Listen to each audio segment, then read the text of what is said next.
अस्सलाम वालेकुम स्टूडेंट्स, कैसे हैं आप सभी? ठीक ठाक हैं? चलिए अल्लाह ताला अपनी हिफाजत में रखे। लास्ट हम एक्सरसाइज 2D में थे जब हम लोगों ने लेक्चर नंबर 11 ख़त्म किया था। तो आज हमारा स्टार्ट होगा लेक्चर नंबर 12 और उसमें क्वेश्चन नंबर 3 हमारा एक्सरसाइज 2D और क्वेश्चन नंबर 3 से हम लोगों ने स्टार्ट लेना है जी। क्वेश्चन नंबर 3 है verify the following. Verify the following first part है इसका। और वेरीफाई में आपको पता है कि लेफ्ट हैंड साइड किसकी कॉलम हमने शो दैट करनी होती है, राइट हैंड साइड के। ऐसे ही है जी। तो हमारे पास क्वेश्चन है 5/6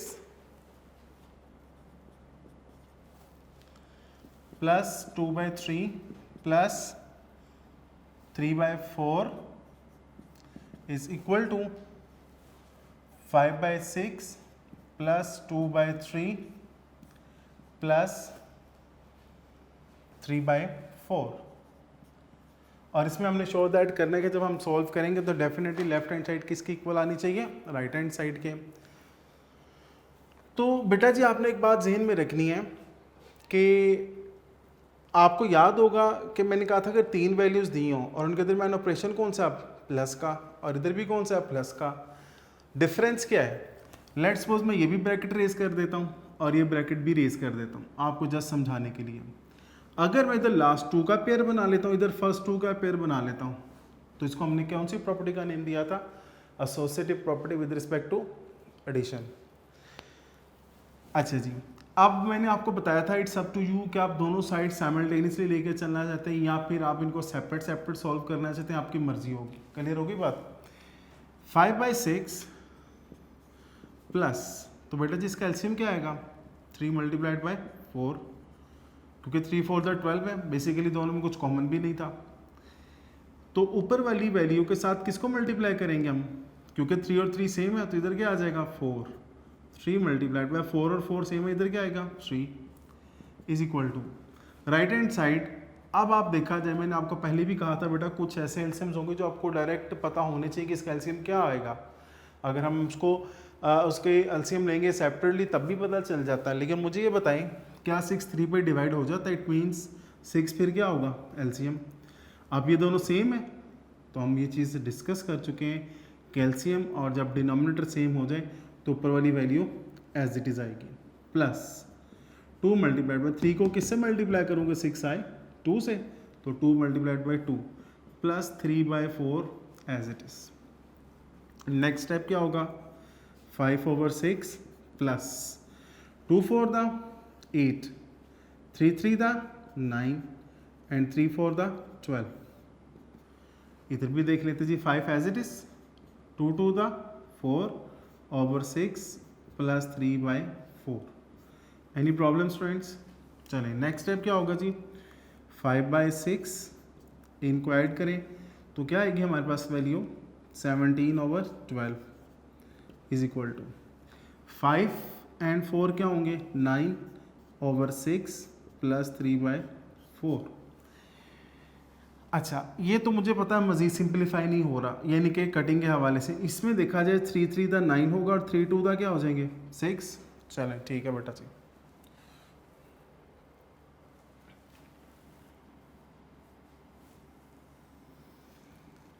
अच्छा जी नेक्स्ट हमारे पास क्या आता है जी, चलिए पहले इधर लिख लेते हैं। 5/6 जो हमारे पास लेफ्ट हैंड साइड आ रही थी, 17/12 इज इक्वल टू 3/2 प्लस 3/4। अच्छा बेटा अब हमने क्या करना है, लेफ्ट हैंड साइड पे देखिए इसका एलसीएम क्या आएगा, मुझे बताएं। हाँ 6 और 12 को अगर हम सेपरेटली सॉल्व करते हैं तो 2 3 द 6, 2 6 द 12, 3 एज इट इज, 2 3 द 6 एंड लास्ट पे क्या होगा 3 1 द 3 एंड 3 1 द 3, तो 2 2 द 4, 4 3 द 12, तो इसका एलसीएम क्या आ जाएगा 12। चलिए जी 5 × 6 को किससे मल्टीप्लाई करूँगे 12 आ जाए, बोले बेटा जी 2 से, चले मैंने 2 लिख दिया, प्लस 17 एज इट इज आएगा क्योंकि ये दोनों सेम है राइट हैंड साइड। इसका तो हम डायरेक्ट एलसीएम लेते हैं क्योंकि 2 जो 4 पे इस तरह देखा जाए 6 2 12 था तब भी तो 12 भी आता है। इसका एलसीएम क्या आएगा 4, तो 2 को किससे मल्टीप्लाई करेंगे 4 आ जाए 2 से, ले जी मैंने 2 को ऊपर मल्टीप्लाई कर दिया। अब ये दोनों सेम है तो 3 एज इट इज़। 5 टू द 10, 17 ओवर 12, 3 टू द 6 प्लस 3 ओवर 4। 10 और 17 को ऐड करेंगे आएगा बेटा जी 27 ओवर 12, और 6 में 3 ऐड करें तो क्या आ जाएगा 9/4। तो क्या इक्वल आ रहे हैं? नहीं आ रहे। हमने तो करना वेरीफाई करना था कि इक्वल आने चाहिए। तो थोड़ा सा सोचें, अगर आपको 3 का टेबल आता है तो 3 9 दा क्या होते हैं 27, और 3 4 दा क्या होंगे 12, तो 9/4 इज इक्वल टू 9/4। तो हैंस वेरीफाइड कि हमने इसको क्या कर दिया वेरीफाई कर दिया कि लेफ्ट हैंड साइड किसी के लाती है, किसके इक्वल आती है राइट हैंड साइड के। Any problem students? ये क्वेश्चन समझ आता है आप सभी को? ये था एक्सरसाइज 2D क्वेश्चन नंबर 3 का जो है वो ए पार्ट था। अब हमारे पास आता है जी क्वेश्चन नंबर 3 का बी पार्ट। स्टूडेंट्स रेज कर दूं?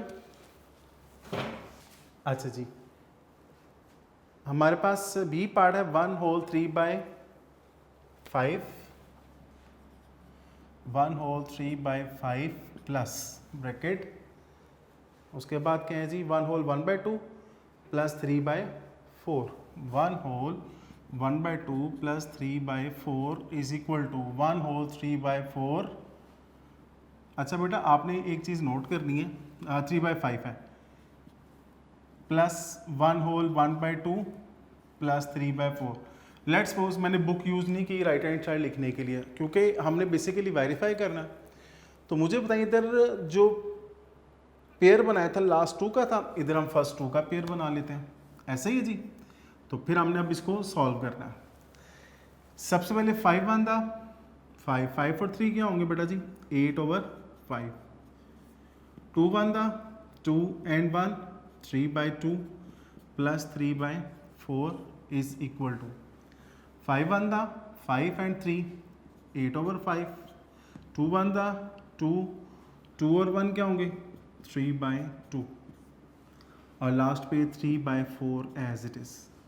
तो अब आप सभी बच्चों को मालूम है कि पहले जो हमारे पास ब्रैकेट में होगा हम पहले उसको सॉल्व करेंगे। तो इसका एलसीएम आसानी से पता चल जाता है कि 4 आएगा, क्योंकि 2 4 दा क्या होंगे 8। तो 3 मल्टीप्लाइड बाई 2, क्योंकि 2 2 दा क्या होते हैं 4। अब ये दोनों सेम है तो ऊपर वाली value as it is equal to, अब देखा जाए दोनों प्राइम नंबर हैं तो अब 5 2 दा क्या होंगे 10, तो हम डायरेक्ट 5 मल्टीप्लाइड बाई 2 लिख लेंगे, 10 लिख दिया। आपकी आसानी के लिए मैंने 5 मल्टीप्लाइड बाई 2 लिखा। अच्छा नेक्स्ट स्टेप, मुझे बताएं 8 के साथ कौन मल्टीप्लाई होगा 5? हरगिज़ नहीं, क्योंकि ये तो इसका डिनोमिनेटर में है, जब ये सेम इसको छोड़ देंगे पीछे कौन आएगा 2। अच्छा जी, इसी तरह फिर 3 के साथ कौन मल्टीप्लाई होगा 5 plus 3/4 as it is. Next step 8/5 plus 3 2 दा 6 प्लस 3/4, 8 2 दा 16, 3 5 दा 15 ओवर 5 2 दा 10 ब्रैकेट प्लस 3/4। अच्छा जी नेक्स्ट स्टेप क्या होगा बेटा जी, और कीजिएगा। अब 8/5 एज इट इज़ है, मुझे ये बताएं कि 6 और 3 को ऐड करें क्या आएगा 9, ठीक है जी। इसी तरह 16 और 15 को ऐड करें क्या आएगा 31/10 प्लस 3/4। इनमें जो आपको फ्रैक्शन दी गई है क्या इनमें किसी की कटिंग हो रही है? नहीं हो रही। इसका मतलब हम इसको फिर मजीद सॉल्व कर लेते हैं। याद रखिएगा जिनमें जब कुछ कॉमन ना आ रहा हो तो उसको डायरेक्ट आप मल्टीप्लाई कर दें, या 5 4 का क्या होता है 20, आपका वैसे एलसीएम आ जाएगा। ये मैं कुछ बातें बता रहा हूँ एलसीएम लेने के 1 2 3 कई तरीके हो सकते हैं, लेकिन आपने सभी को ज़हन में रखना है कि ताकि आपको क्वेश्चन सॉल्व करते वक्त किसी को भी अप्लाई करना हो तो सोचना ना पड़े, ठीक है ना। 5 और 5 सेम है तो 8 के साथ कौन मल्टीप्लाई होगा बेटा जी 4, वेरी गुड। 9 के साथ कौन मल्टीप्लाई होगा 5। चलें इसमें देखा जाए 4 2, देखें ना अब ये देखा इसका भी इसमें भी के फैक्टर में 2 आता है और इसके फैक्टर में भी 2 आता है। मुझे अभी भी पता है कि अगर मैं 20 एलसीएम लूँ तो आ जाएगा, लेकिन हम क्या करते हैं जी इसको वैसे ही सिंप्लीफाई कर लेते हैं, एलसीएम लेते हैं 2 5 दा 10, 2 2 दा 4, 2 1 दा 2 और लास्ट में कौन आएगा 5 1 दा 5। अब मुझे बताएं 2 2 दा क्या होते हैं 4 और 4 5 दा क्या होंगे 20। इसका मतलब इसका एलसीएम भी क्या आ जाता है 20। इसका एलसीएम भी क्या आ जाएगा 20। तो 10 को मैं किससे मल्टीप्लाई करूँगा 20 आ जाए 2 से, वेरी गुड जी। और 4 को किससे मल्टीप्लाई करूँगा 20 आ जाए, 4 5 था 20, ले जी 5 भी लिख दिया। नेक्स्ट टाइम 8 4 था 32, 9 5 था 45 और डिनोमिनेटर में क्या आएगा 5 4 था 20। 31 को 2 से मल्टीप्लाई करें क्या आएगा 62 और 5 3 था 15 डिवाइडेड बाय 20। इन दोनों को अब हमने ऐड करना है। 5 और 2 क्या होंगे 7 और 4 और 3 भी क्या होंगे 7 ओवर 20। और इसमें देखा जाए इनको भी ऐड करें तब भी 6 और 2 और 5 7, 6 और 1 ये भी क्या होंगे 7 ओवर 20। तो मुझे बताएं क्या लेफ्ट हैंड साइड किसके इक्वल आ रही है राइट हैंड साइड के। तो इसमें भी क्या बोलेंगे हैंस वेरीफाइड।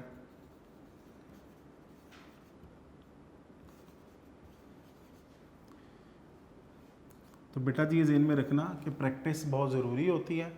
आपने ये नहीं कहना कि सर ने बोर्ड पे सॉल्व कर दिया इसका मतलब हमें आ गया। तो मेरा बेटा आपने क्या करना है इनको दोबारा लाजमी सॉल्व करना है। अच्छा जी बेसिकली इसके डी पार्ट्स हैं लेकिन मैं सी वाला करवा रहा हूँ, इसका लास्ट पार्ट आप लोग खुद सॉल्व करेंगे। हम सी पार्ट पे आते हैं। अच्छा जी बेटा सी पार्ट इसका है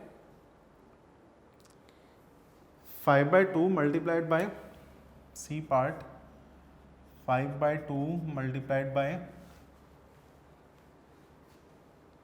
4/3 9/7 4/3 मल्टीप्लाइड बाय 9/7। अच्छा फिर वही बात मैं क्या करता हूँ मैं तीनों वैल्यूज़ को लिखता हूँ 5/2 4/3 और 9/7। तो अगर इधर लास्ट 2 का पेयर है तो इधर फिर मुझे किसका पेयर बनाना होगा फर्स्ट 2 का। अब लास्ट जो क्वेश्चन था लास्ट क्वेश्चन में क्या कहा था सभी में एडिशन का साइन था तो वो था associative property with respect to addition. अब मेरा बेटा बताएं इसके दरमियान कौन कौन सा साइन है मल्टीप्लिकेशन का। तो ये कौन सी प्रॉपर्टी होगी associative property with respect to multiplication. ये बात क्लियर है बेटा। अच्छा जी तो अब 5/2 as it is multiplied by 4/3 9/7। चले मैं भी सारी वैल्यूज एज इट इज लिखता हूँ फिर आपको बताता हूँ कौन कौन सी कटिंग होती है।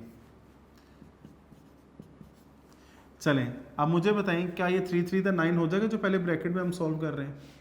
तो मेरे पास मीनिंग क्या बचेगा 5/2 मल्टीप्लाइड बाय 4 3 क्या होंगे 12 और डिनोमिनेटर में जस्ट कौन बचा 7। अच्छा नेक्स्ट चले अगर अब ब्रैकेट आप नहीं भी यूज़ करते तब भी नो इशू क्योंकि सिंगल वैल्यूज रह जाती हैं। इसमें भी देखा जाए 2 2 क्या हो जाएगा 4 ठीक है ना। तो अब 5 2 10/3 मल्टीप्लाइड बाय 9/7। अब लेफ्ट हैंड साइड की तरफ आते हैं क्या मजीद कोई कटिंग हो रही है बिल्कुल हो रही है। 6 2 क्या हो जाएंगे या 2 6 क्या होंगे 12। तो 5 मल्टीप्लाइड बाय 6/7। इसमें देखा जाए 3 3 9 तो 10 मल्टीप्लाइड बाय 3/7। तो मुझे बताएं 5 6 क्या होते हैं 30/7 और 5 6 क्या होंगे 30/7। तो फिर लेफ्ट हैंड साइड किसकी इक्वल आ गई राइट हैंड साइड पे। तो ये क्या आ जाएगा हेंस वेरीफाइड कि लेफ्ट हैंड साइड किसकी इक्वल आ रही है left hand side is equal to right hand side. Last question में मेंशन कर देते हैं कि left hand side is equal to right hand side. Any problem. ये था हमारा क्वेश्चन नंबर 3। ये बात समझ आ गई बेटा जी सभी को। अच्छा जी नेक्स्ट आता है हमारे पास क्वेश्चन नंबर 4 इंपॉर्टेंट है ठीक है। देखिए मैं साथ साथ आपको भी बताता हूँ ये चीज़ें इंपॉर्टेंट हैं इसका मतलब हमें इसके ऊपर मैक्सिमम फोकस करना है तो बिल्कुल ऐसी क्वेश्चन नंबर 3 की तरह लेकिन अब डिफरेंस क्या मैं आपको वो भी बता देता हूँ। क्वेश्चन नंबर 4 में उसने बोला verify the associative property with respect to addition and multiplication. Question number 4 है वो कहता है verify the associative property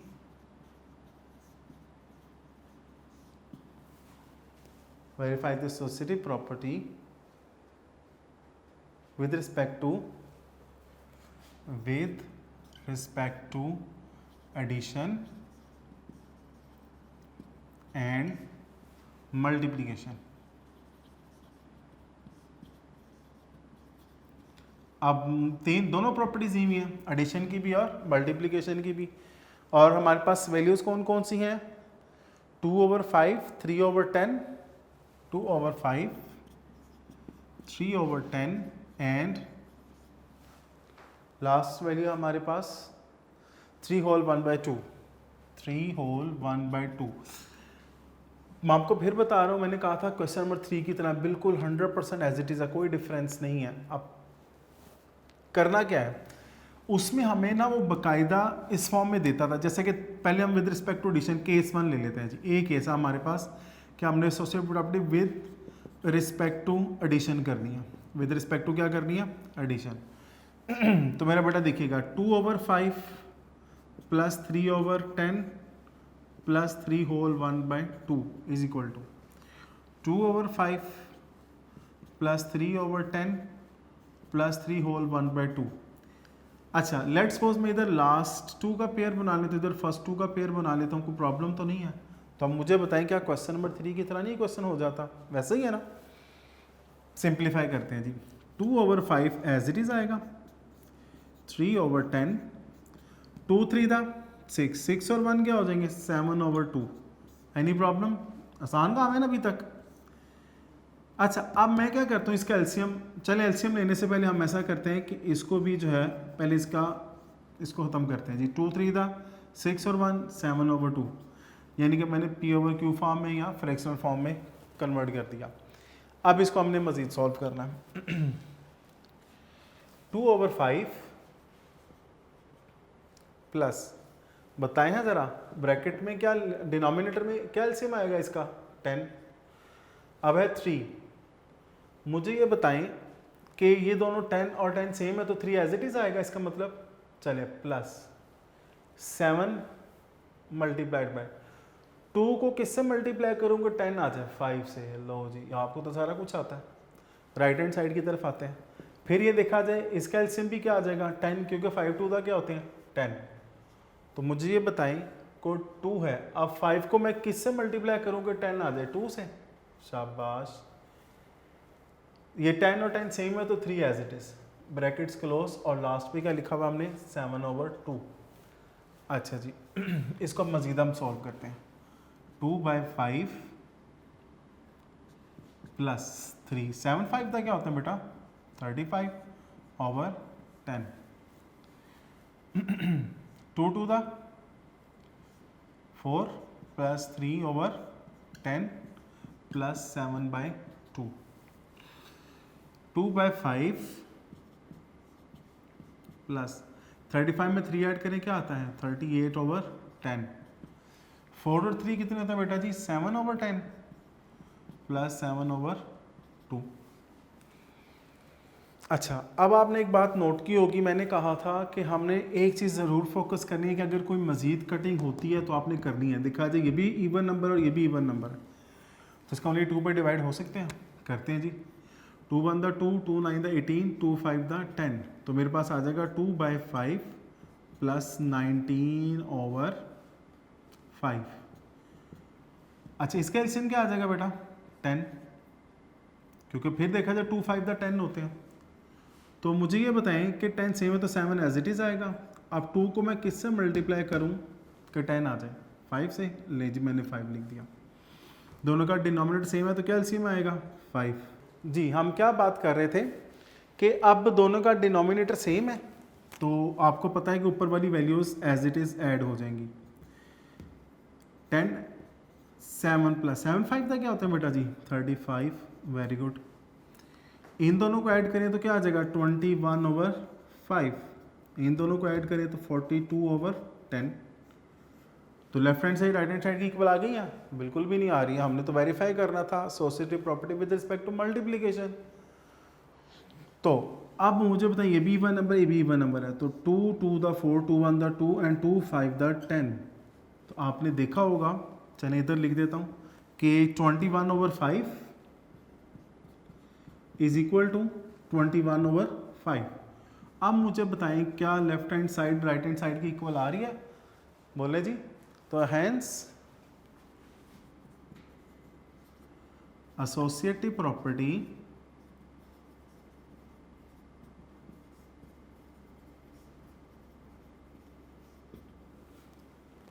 verified is verified with respect to multiplication। Clear होगी बात? फर्स्ट टास्क कंप्लीट आ गया हमारा। क्वेश्चन अभी कंप्लीट। अच्छा ये भी ज़हन में रखिएगा ना, अब बेसिकली इसी स्टेटमेंट में दो क्वेश्चंस थे। एक तो था with respect to addition, sorry, एक तो था आपने विद रिस्पेक्ट टू एडिशन बताना है, और सेकंड हमने क्या बताना है? With respect to multiplication. Addition वाला हमने सॉल्व कर लिया, अब हम कौन सा सॉल्व करने लगे हैं? With respect to multiplication. चलें आते हैं जी, इधर से रेज करते हैं जी।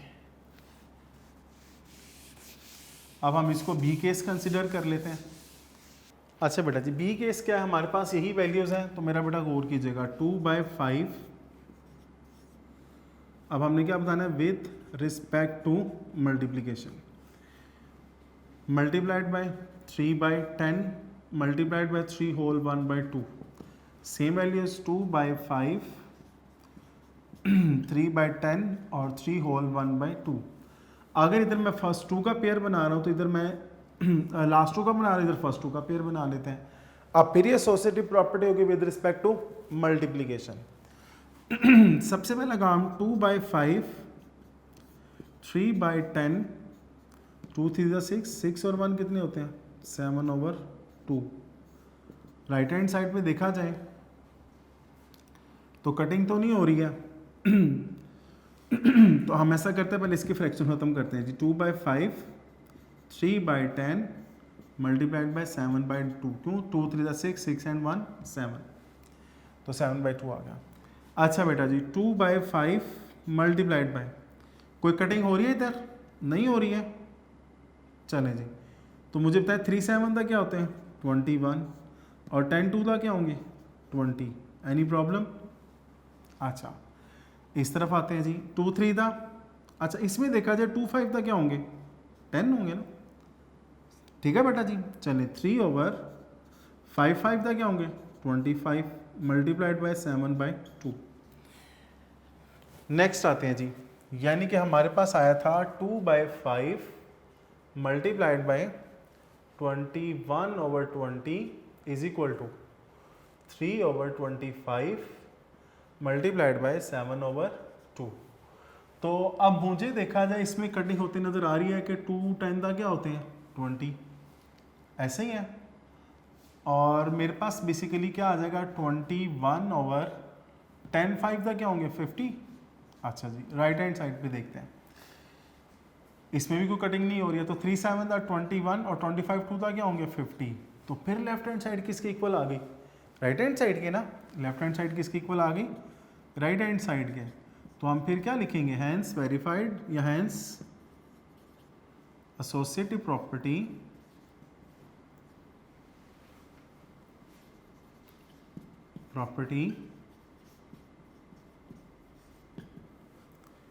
is verified with respect to multiplication. इस दफ़ा हमने किसके मुताबिक किया? मल्टीप्लिकेशन के मुताबिक किया। क्लियर होगी बात? ये है आपका क्वेश्चन नंबर 4। तो बेटा जी ये हमारा था आज का काम।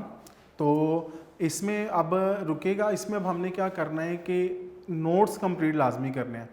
ठीक है जी, एक तो ये बात हो गई, और दूसरी बात ये है कि आप लोग नमाज की पाबंदी कर रहे हैं, तो मेरे बेटे यही मौका है। पहले तो हमारे अव्वल तो नमाज या फ़राइज़ एक ऐसी चीज़ है इसमें हम कोई बहाना नहीं लेके चल सकते हैं। तो मेरा बेटा जी नमाज की पाबंदी लाजमी कीजिएगा, वक्त भी है, और हो सकता है अल्लाह ताला को हमारी ऐसी कोई अदा पसंद आ जाए। क्या मैं अपने तौर पे समझता हूँ कि मेरे ऐसे मान है कि अल्लाह ताला मुझे, मैं बड़ा कहूँ जी मेरी कोई साफ्ता नहीं, मैं जन्नत में चला जाऊँगा। तो बेशक अल्लाह ताला बड़ा गफूर रहीम है, अल्लाह ताला हम पे ख़ास अपनी रहमत फरमाए। और मेरी दिली दुआ भी है कि अल्लाह ताला के सामने जब हाजिर हों तो इस तरीके से हाजिर हो कि अल्लाह ताला हमसे कहे कि भी जाओ भी आप लोग जन्नत में चले जाओ। ठीक है, तो मेरा बेटा जी आप लोगों ने नमाज की पाबंदी करनी ही, हमारे पास एक मौका है, अपनी इस्लाह कर लें, और अगर अपनी हमने नमाज की आदत बना ली तो इंशाल्लाह आने वाली ज़िंदगी में भी ये मामला चल रहा है। मेरे एक सर थे, वो छोटी सी बात बता दूँ, मुझे बताते होते थे उनकी नमाज, वो अकेडमी जब आते थे ना तो उनका एक तरीकाकार होता था नमाज के टाइम, चलो बेटा जी चलो बॉयज़ मेरे साथ आ जाए जी, हम सारे जनाब सर के पीछे लाइन बनाई हुई नमाज के लिए जा रहे हैं। तो कभी मैंने उनको नमाज़ छोड़ते देखा नहीं था। तो क्या मैंने बल्कि पूछ लिया कि सर माशाल्लाह आपकी नमाज की आदत बड़ी पक्की है, इसकी वजह क्या है, इसकी क्या रीज़न है? वो कहते हैं मैं जिस स्कूल पढ़ता था ना तो वहाँ पे ज़ोहर का टाइम होता था, तो सर हमें नमाज के लिए कहते हैं नमाज में चले जाएं। कहते हैं उनको पता चल जाता था, या उन्होंने कुछ बच्चे रखे तो उनको बताया सर किसने नमाज पढ़ी किसने नहीं पढ़ी। तो कहते हैं हम जब क्लास में जाने अगले दिन स्कूल में आना, सर अस्सलाम वालेकुम, हमें सलाम का जवाब ही नहीं देते थे। तो कहते हैं फिर हमें पता चल गया कि सर हमसे नाराज़ इस वजह से हमने नमाज नहीं पढ़ी। तो जब एक सर हैं तो वो तो फिर एक अल्लाह है, ठीक है ना। तो मेरा बेटा आपने नमाज की पाबंदी, वो कहते इसी तरह फिर मेरी नमाज की पाबंदी होगी कि भाई हमने नमाज, क्योंकि ये अच्छी बात है, इस पर सर नाराज़ होता है अगर हम ना करें तो मेरा बेटा नमाज़ पढ़ें, अल्लाह ताला हमें नमाज की पाबंदी करने की तौफीक अता फरमाए। दुआ में याद रखिएगा। अल्लाह हाफ़िज़, इंशाल्लाह कल मुलाकात होगी।